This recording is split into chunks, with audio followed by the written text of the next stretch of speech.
This is a production of O'Brien Communications. Hello, friends. I'm Tim O'Brien. There's a word you may hear or see a lot in the media and online these days: anxiety. It seems to be a catch all for any number of things that in the past we just would have called stress or pressure or maybe just worry. It's happened to all of us, and sometimes it gets so bad we get burned out. For an increasing number of people, the solution has been therapy or drugs, both legal and illegal, or alcohol. But for our guest today, the way she overcame some serious stress was through something that's there for you more often than you may realize: courage. Before we get started, if you're watching on YouTube or Rumble, make sure to hit that subscribe button. And if you're listening, wherever you're listening, give us a good rating and review.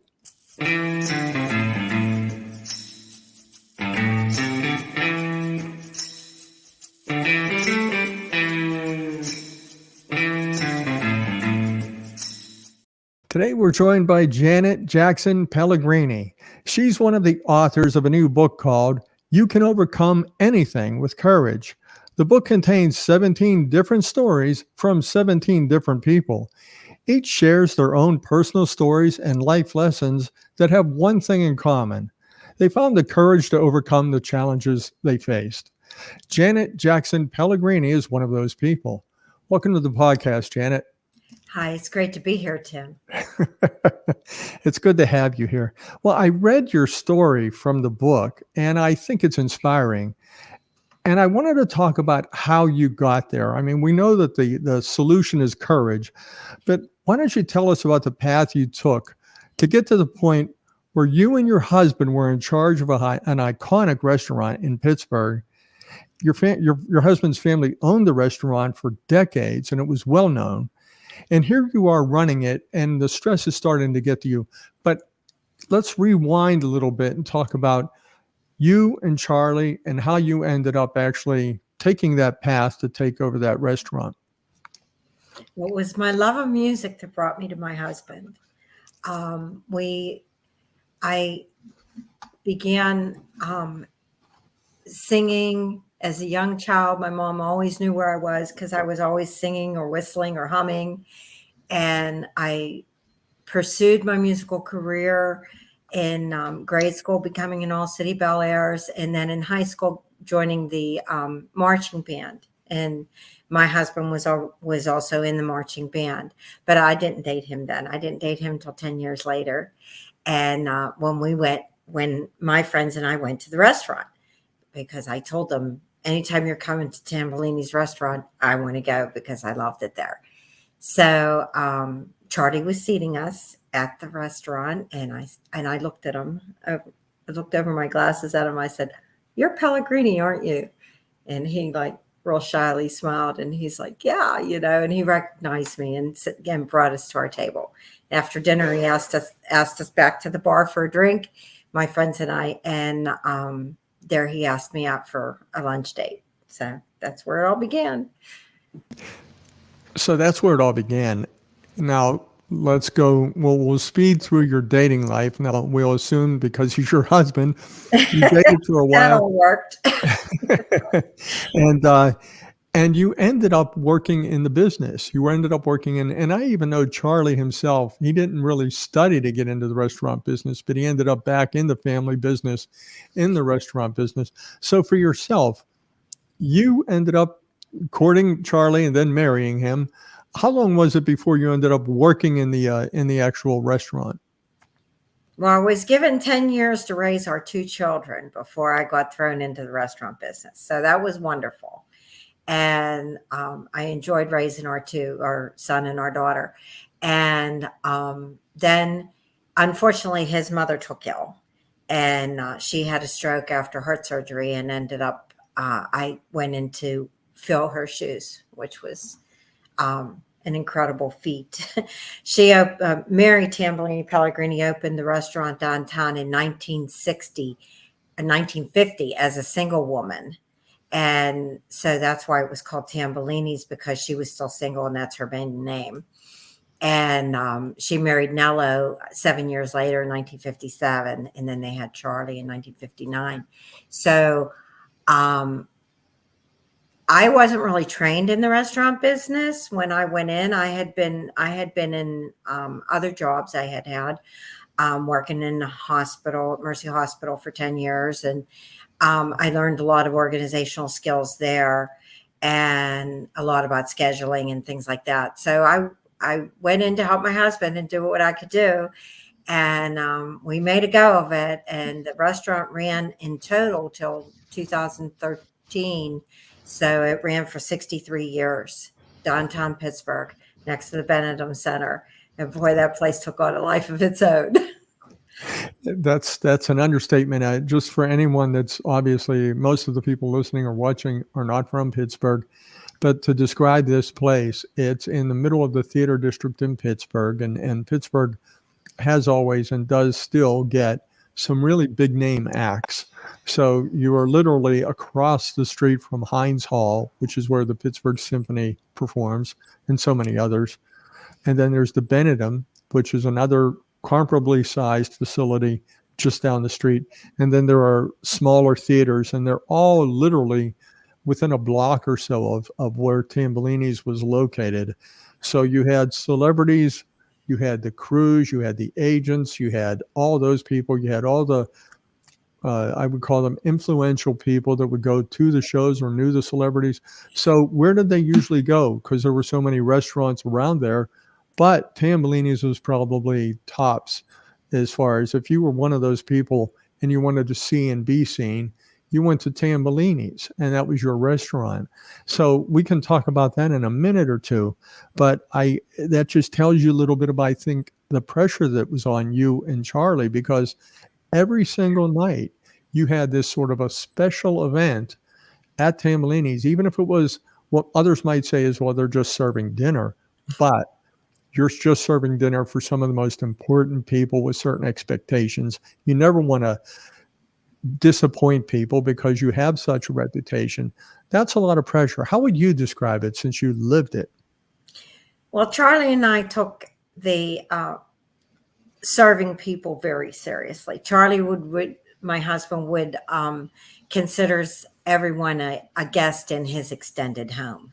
When he's serving dinner, he wants everybody to enjoy everything. He got accustomed to a tradition of making everything special for each individual person. And he'll even do that at home. He's like, oh, well, if you want your eggs scrambled, I'll do that. And I'll make mine sunny side up. And we'll have, if you want poached, or if you want, he'll do anything you want. And that's the high standard that he believed anyone coming to the restaurant deserved.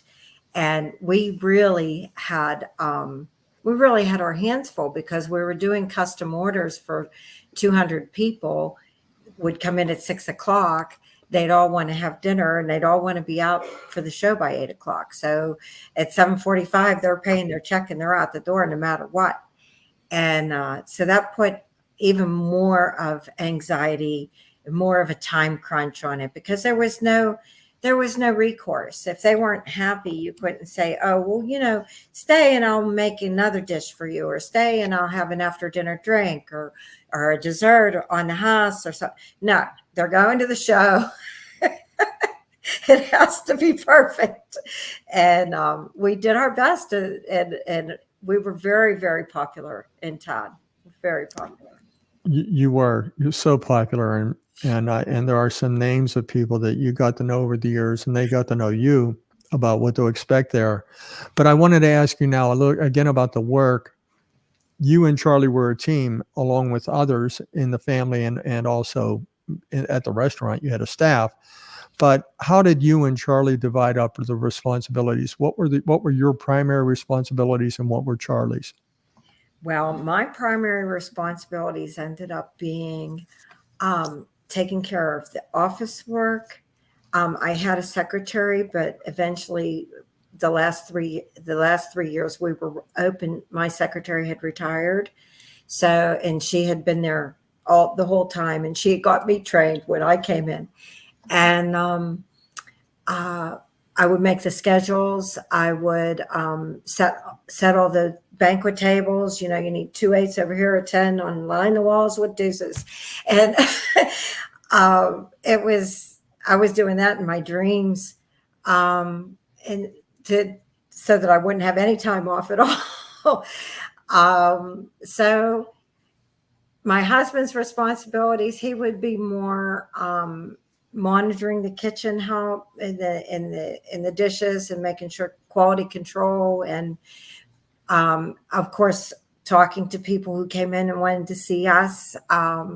There was a lot of that going on, and they loved when we parli italiano in the ristorante. It was like really fun. They loved when we spoke Italian, and we would also together we would plan events. We had wine dinners. We had the gold medal dinner. We had charity dinners for animal friends and the Steelers and their interests and stuff like that. So we had a lot going on. Plus, we would do the luncheons for the operas and stuff like that too. So we had banquets and bar mitzvahs and anything you can imagine. People got married there.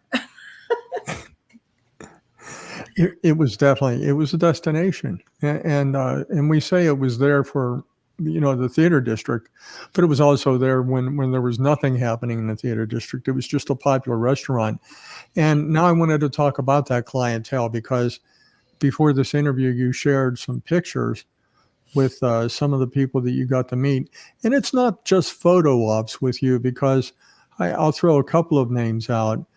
There was Mr. Rogers, Fred Rogers, and his wife. They used to go there. That was one of their favorite restaurants when they were out. So they didn't have to be going to a show. They liked it there, and they liked you guys. And then there were some other people too, like local people, I would say, and then other people that are more nationally famous, but locally, the Rooney family, and they are legendary in Pittsburgh. They're royalty in Pittsburgh because of the Steelers, and they again, like Fred Rogers, really found that Tambellini's was sort of their, when they went to eat out, it was their home away from home. How would you describe that celebrity clientele? It was supercharged. I mean, we had Hairspray came in between the Saturday shows, and they were singing happy birthday to everybody who had birthday tickets to go see Hairspray. And well, that was exciting. And it happened for one, and then there were two others in the room, and they were graciously went over, and they loved our food. They loved the tiramisu dessert. They were just it was a lot of fun up in our banquet room.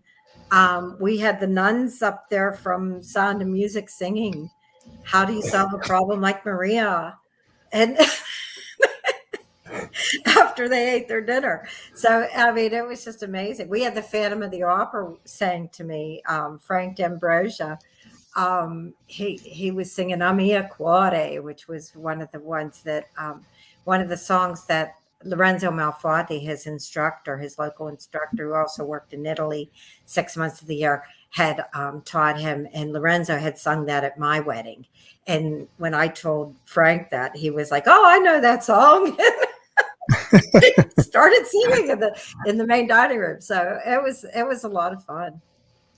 There were so many. I mean, and this goes back, like you said, to when your mother-in-law founded the business.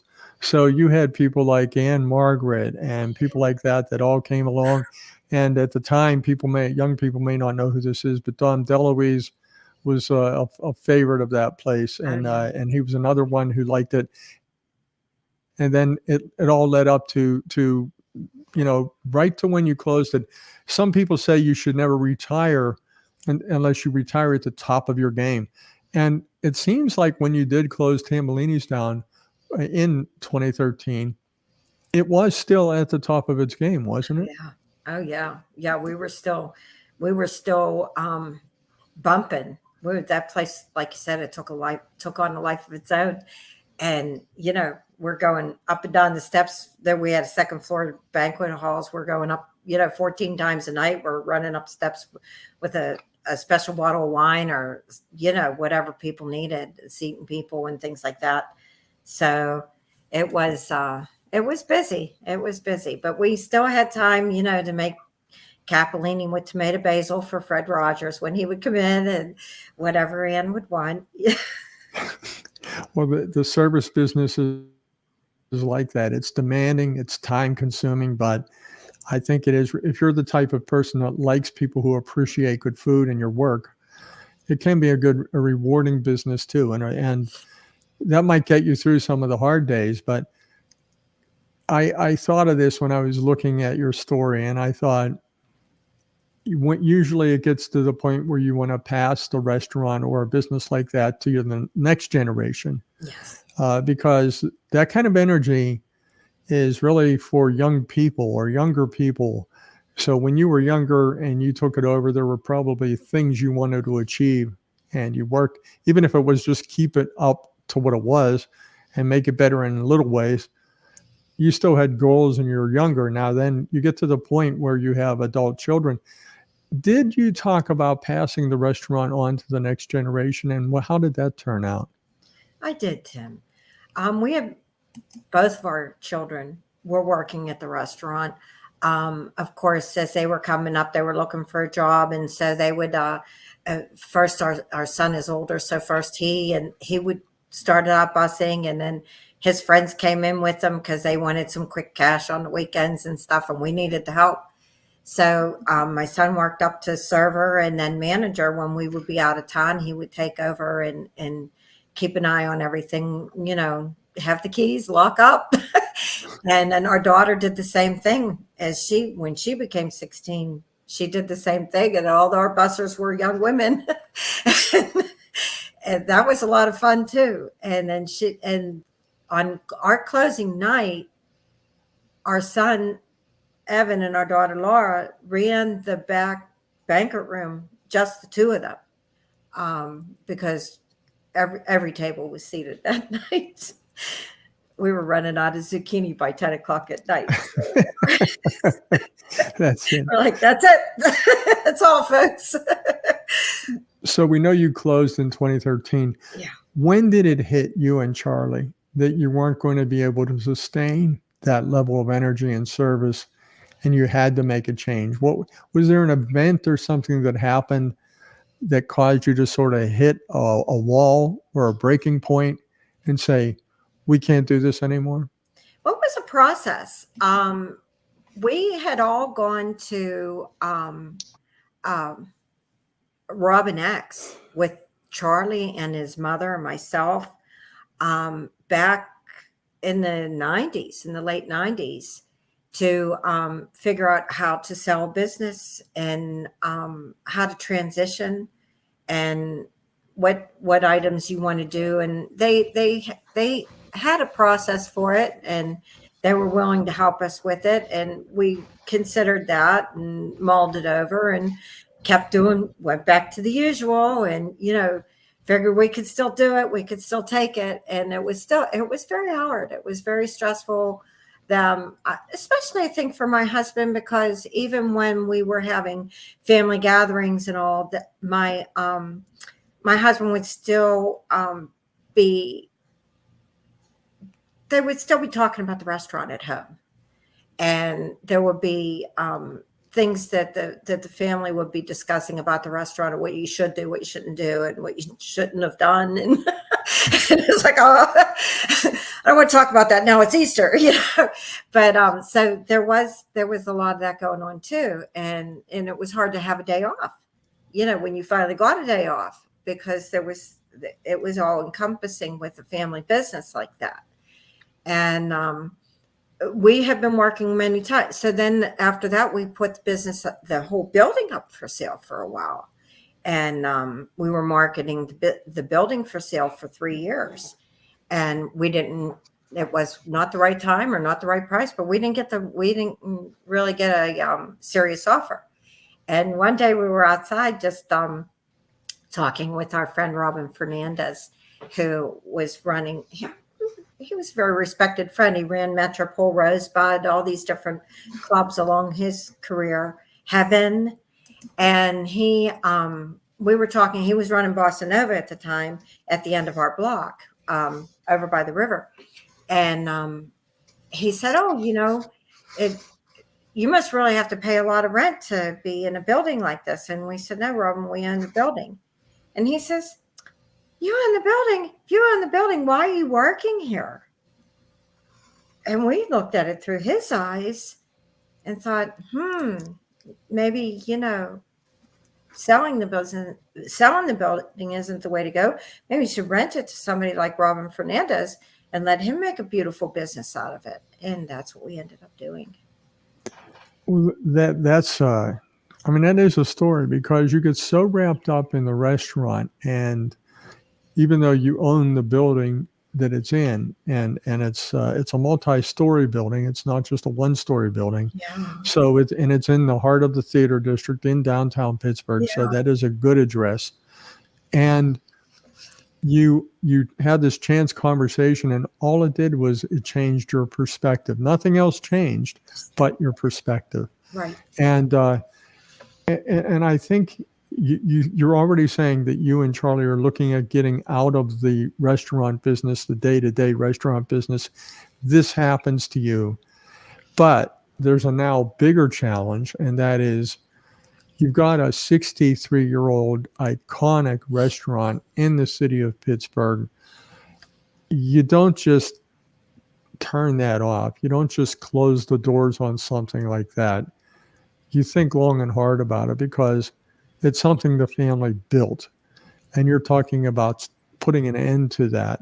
Right. So what did you and Charlie struggle with when you had to make that particular decision between you and Charlie? Not necessarily from a business standpoint, but really from a personal standpoint, because I'm sure there was a lot of angst with that discussion. Well, yes. When you have a legacy like that, and you have tradition, and you have so many people that we were in contact with all the time, many, many, many regular customers, many friends, and Charlie, one of his big things was that he wouldn't be respected anymore in the city. He was afraid that he would go, to the purveyors that were used to dealing with all the time, and that people wouldn't look at him the same. And that didn't happen. That didn't happen at all. In fact, some of the people in town admire my husband and I for being able to transition. And they call him the smartest man in the restaurant business now over at Rico's, because he was able to move out of a high anxiety into a less anxiety job. We're still in charge of the building. We still have to do maintenance at the building, and when there's some repairs and things, upgrades that need done. And we transitioned the upstairs into apartments. And so we still have to take care of the residents there. And when they leave, we have to find another one. And so we still have responsibilities and work to do, but it is nowhere near the stress level that we had when we were operating that wonderful restaurant. And it's such a, you're doing work that you love. He loved food. He had a passion for people and meeting people like that. And of course, the energy of all those celebrities and stuff, that's really hard to walk away from too, because you never knew what exciting thing was going to happen. We did a lot for a lot of people, and it was a very giving career and in the service industry. And it's a very noble profession. And we had a lot of conversations about how it was going to go down, and everything went better than we expected. And that's a good thing to keep in mind too. That they say, when God closes the door, He opens a window, and in the window you can fly out of and soar. And every time I had a transition like that in my life, Tim, it always ended up for the better. It always ended up to be a better life, a better place for myself. Well, I know one thing you had to do then, once you came to the conclusion that there was no going back, you had to move forward in this path. You had to tell Mary Tambellini And I loved how you described it in your chapter of that book. But could you tell us a little bit about how Mary responded to that? Now, this Uh, is something, this was her baby her before she even baby. got married. She built it up mainly, and then everybody else helped her. But how did she react when you told her this might be the end? This might be the final chapter? She was with us. She said, do what you have to do, accomplish it, use my name anytime you need to, for anything you need to, and go ahead and get it done. She was fully on board. She was fully on board. She said, go for it. We already had our children there. They had both decided on different career paths. We had already asked them if they wanted to continue to run the restaurant, and they didn't think that it was the path that they wanted to take. And Mary was all for us. She said, go for it. Go for it. Well, it's at this point of this story, if it was anybody else, or not anybody, but it could be a lot of people, not everybody, they might look at this this sort of brinkmanship, this key turning point in life, and they might think, well, I need a drink. Or they might say, I need to do something. I need to get away, or I need to go to therapy. I need antidepressant. I need something, anti-anxiety medications. But I think we get to the point of the book, the point of your story, and it was not any of those things. And you talk about it as courage. It's this intangible thing. Maybe it's an overused word, but in your case, it means a lot. So I guess I wanted to ask you, before we go any further, is how do you define courage? What is courage? Courage is that inner strength that that will help you move forward, and and just that feeling that the Lord's got your back, that just go for it, that you can do it. Mary used to say, these people who are in therapy, why didn't they go see their priest? Why didn't they go talk to their priest? They wouldn't need a therapist if they went to confession and they had time and she had a point there, that you do need somebody to talk to, and you do need somebody at times from outside your own inner circle, who can look at it, just like Robin Fernandez did, from a different perspective, and let you know that everything's going to be okay, and that there's more than one way that you can live your life. And courage is the breath you take to just step into it and do the process steps that you need to do to make a change in your life. Work towards the change each day. Don't work on the end product, but work on the steps that you need to do to get there. And that's what we did. That reminds me of a saying. People say, I don't know where it came from, because I don't know who would eat an elephant, but the old thing is, you eat the elephant one bite at a time, But there was something in your book I wanted to read off and find out more about your thoughts on this, because I think this is pretty philosophical. You say comfort is where we are. It's what we're accustomed to each day. Stretch is leaning into the desired life. Taking the steps, being the goal, not achieving the goal. Calm is the result of forming a life to your will. Courage will get you there. Breathe, take it all in. That's an attitude. That's a real attitude. And you said talk to a priest and pray. That also comes with it. People who meditate, that also comes with it. But stretch is leaning into the desired life. Calm is the result of forming the life to your will. What did that mean to you? That you can make and you can be whatever it is you want to be. I mean, you're given each day. Each day starts anew.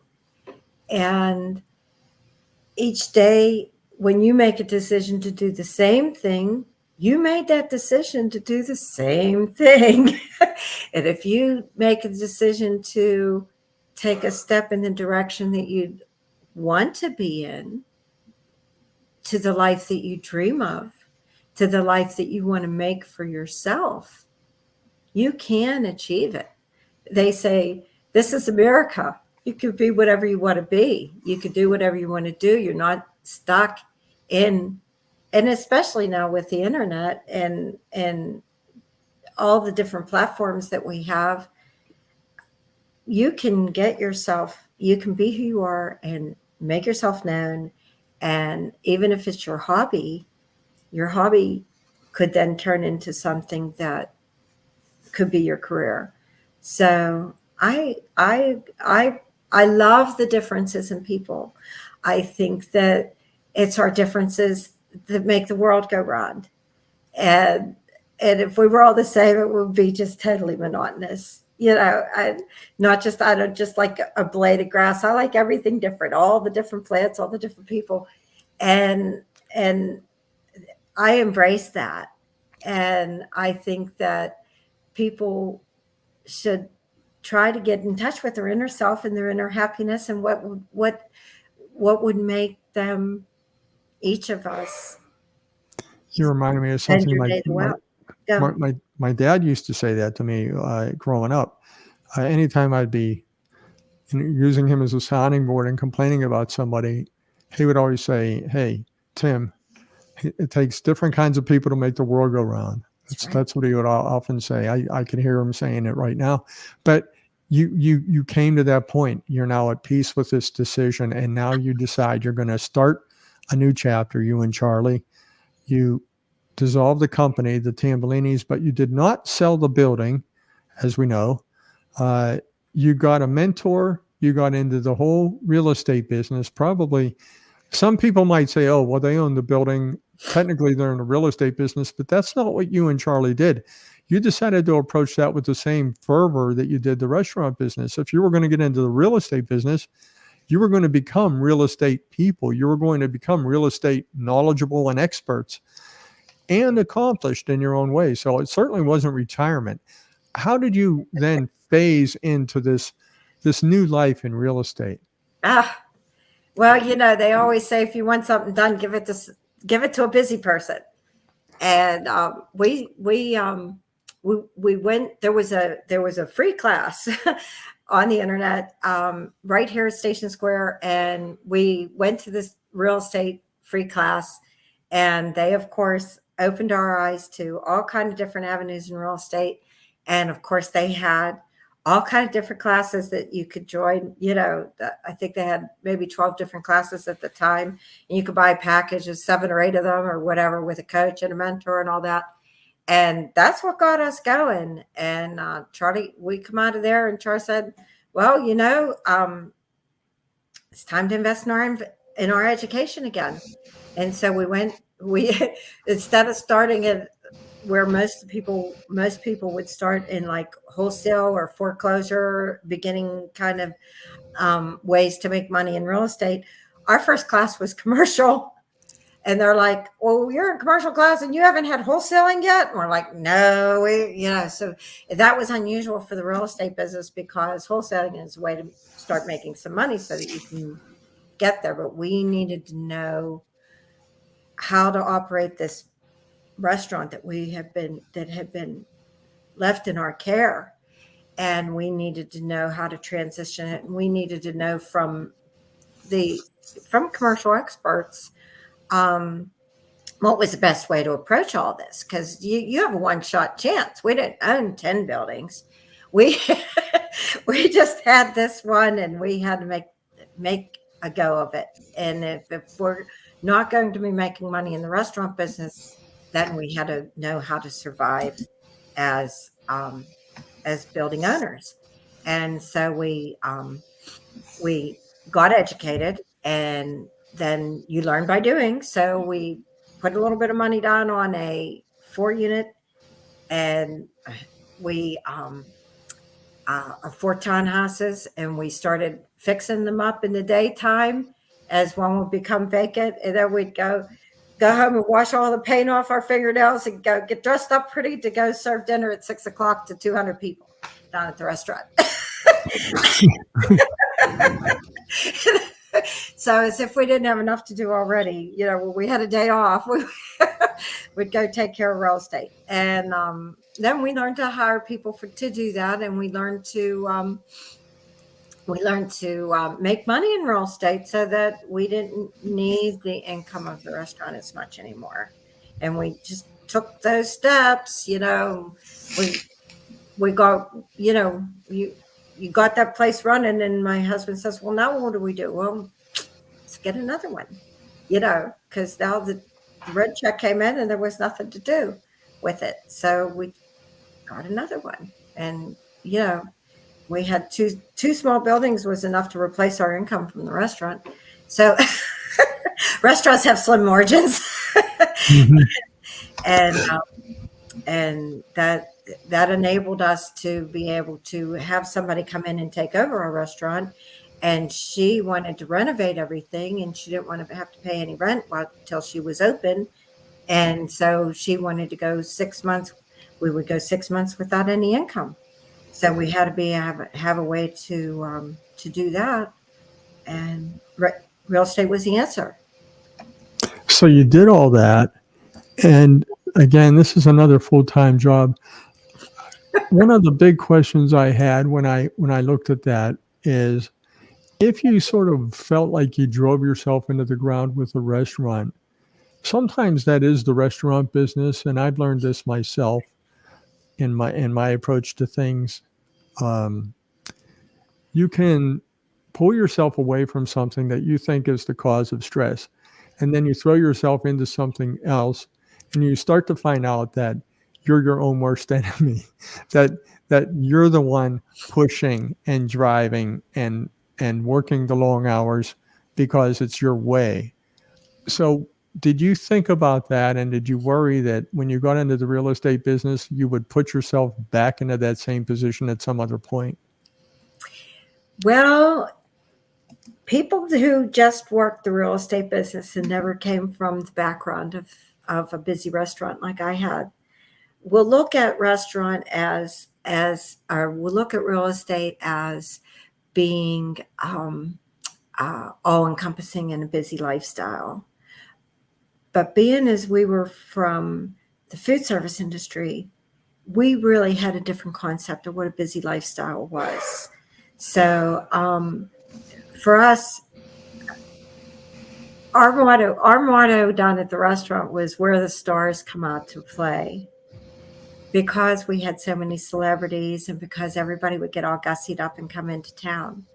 And so when we made our apartments above the restaurant in the banquet rooms, we turned the banquet rooms into beautiful luxury apartments, and they became the star lofts, because we're still where the stars come out to play. You still see all the celebrities walking back and forth to the backstages or right outside our door. So we kept the theme, but we took a different avenue. And you weren't worried about yourself, though, pushing yourselves too hard again? It was hard, but you do. I always believe that the Lord won't give you more than you can handle. And I didn't have to take care of the restaurant until my kids were old enough to stay home by themselves. And I didn't have to build the apartments until the restaurant became too much. And my husband has a saying that when the pain of staying the same is worse than your fear of change will happen. And we kind of got to that point, that we raised our kids, and then we ran the restaurant, and then the kids didn't want it. So it was time I didn't want to have to give it to them. I didn't want us to pass away and have to have them figure out what to do with this restaurant. I just have one more question for you. If you had it to do all over again, would you change anything? Oh, sure. You know, I would have liked to had Mary train me for the restaurant business. And I asked her if I could come down there and learn it while she was there. And she said, there's only one queen bee. She knew her place. There's only one queen bee. And so she was happy running it until she couldn't do it anymore. And regrets. No, I think we did good. We did good. There were overlapping times when it became hard to take, and those are the times that make you move into something else. And I think we did good. We've kept our family together, and we still have a lot of friends from the restaurant, and we all go out to eat. And we become eaters instead of servers. So it's worked out. Janet Jackson Pellegrini, thank you for joining us today. Tim O'Brien, thank you for taking this time. It's been wonderful chatting with you, and you're a great interviewer, and you made everything so easy. So thank you so much. I'll accept that. Thanks. Okay.